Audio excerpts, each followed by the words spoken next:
Hello friend, welcome back to my channel जिसका नाम है ऑनेस्ट बाय समीर। तो फ्रेंड्स, आज हम बात करने वाले हैं एसी के अंदर गैस खत्म हो जाती है। तो ऐसा क्यों होता है, एसी के अंदर गैस क्यों खत्म हो जाती है? ये सवाल बहुत लोग पूछते हैं जिनके यहाँ पर एसी लगा हुआ है कि भाई इलेक्ट्रिशियन आया था या इंजीनियर आए थे हमारे यहाँ पर एसी को सही करने के लिए। उन्होंने बोला कि भाई एसी के अंदर गैस खत्म हो गई है, एसी के अंदर गैस डलेगी। तो एसी के अंदर क्या वाकई में गैस खत्म हो जाती है? तो इस सवाल का जवाब आपको इस वीडियो में मिलने वाला है और आप जान पाएंगे कि एसी में जो गैस होती है वो खत्म होती है या उसका होता क्या है कि आपको दोबारा गैस डालनी पड़ती है। तो चलिए शुरू करते हैं वीडियो शुरू करने से पहले आपसे रिक्वेस्ट है कि चैनल को अगर सब्सक्राइब नहीं किया तो चैनल को सब्सक्राइब करना ना भूलिएगा। सबसे पहले हम बात करते हैं एसी को लेकर। विंडो एसी हो, स्प्लिट एसी हो या फिर पोर्टेबल एसी हो, सभी में गैस डलती ही डलती है, क्योंकि गैस के बिना आपका रूम चिल्ड होगा ही नहीं। स्प्लिट एसी है वो कमरे के अंदर लग जाता है, विंडो एसी है वो विंडो पे लग जाता है, पोर्टेबल एसी है वो कहीं भी आप लगा सकते हो क्योंकि वो पोर्टेबल है। गैस की बात करें तो गैस आपको इनमें एक ही सेम जैसी गैसें नजर आती हैं। आज के टाइम पे R32 चलती है, तो R32 गैस का यूज किया जा रहा है एसी के अंदर। तो गैस लगभग सभी में एक ही डाली जाती है। तो अब बात करते हैं कि गैस का होता क्या है। देखिए फ्रेंड्स, सबसे पहले मैं आपको बोलना चाहूंगा कि एसी के अंदर कोई सा भी एसी हो, एसी के अंदर गैस कभी खत्म होती ही नहीं है, क्योंकि एसी के अंदर गैस जो चलती है ना वो चलती है पाइपों में। जैसे कि इवेपोरेटर सिस्टम लगा होता है आपके इंडोर यूनिट में, आउटडोर यूनिट में कंडेंसर लगा होता है। तो आपने देखी होगी पाइप की एक लेयर चलती है इस तरीके से। जब पाइप की लेयर चलती है ना उसमें ही एसी की जो गैस है ना वो चलती है और उसको कंप्रेस करता है कंप्रेसर। जी हाँ, जब कंप्रेसर कंप्रेस करता है तो पूरे पाइप में वो गैस फ्लो होती है, वो इंडोर यूनिट तक जाती है, इंडोर यूनिट से फिर वो आउटडोर यूनिट तक जाती है। आपका जो कमरा है वो ठंडा होने लगता है, एसी से ठंडी हवा आने लगती है। तो ये सारी प्रक्रिया जो होती है ना एसी में जो गैस होती है उसकी वजह से होती है। अब बात करते हैं भाई, इंजीनियर जो आता है वो कहता है कि भाई एसी में गैस खत्म हो गई है, गैस डलेगी। तो ऐसा क्यों होता है?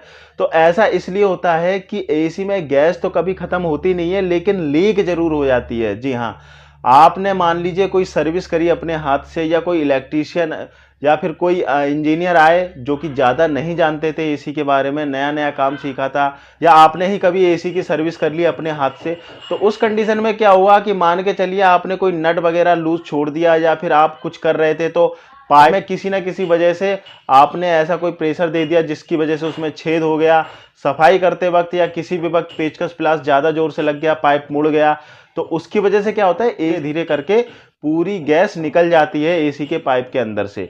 जी हाँ, तो जब एसी के पाइप के अंदर से पूरी गैस निकल जाएगी जब जाके गैस खत्म होती है। जी हाँ, गैस कभी अपने आप खत्म नहीं होती, या तो वो लीक करेगी जब खत्म होगी, या तो कहीं से पाइप बैंड हो रखा होगा तो गैस की जो रफ्तार है वो कम हो जाएगी, जिसकी वजह से आपका कमरा जो है वो ठंडा होना बंद हो जाएगा।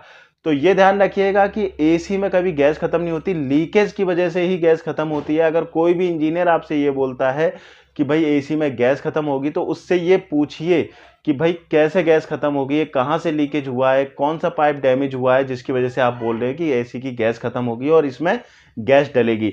तो ये जानना जरूरी है, क्योंकि सम टाइम हर एक इंजीनियर तो ऐसे नहीं होते जो कि फ्रॉड तरीके से पैसा कमाते हैं, लेकिन कुछ एक इंजीनियर ऐसे होते हैं जो कि आपको जानकारी ना होने की वजह से एसी में कुछ भी बता दिया जाता है कि भाई एसी की गैस खत्म हो गई है, उसमें गैस डलेगी।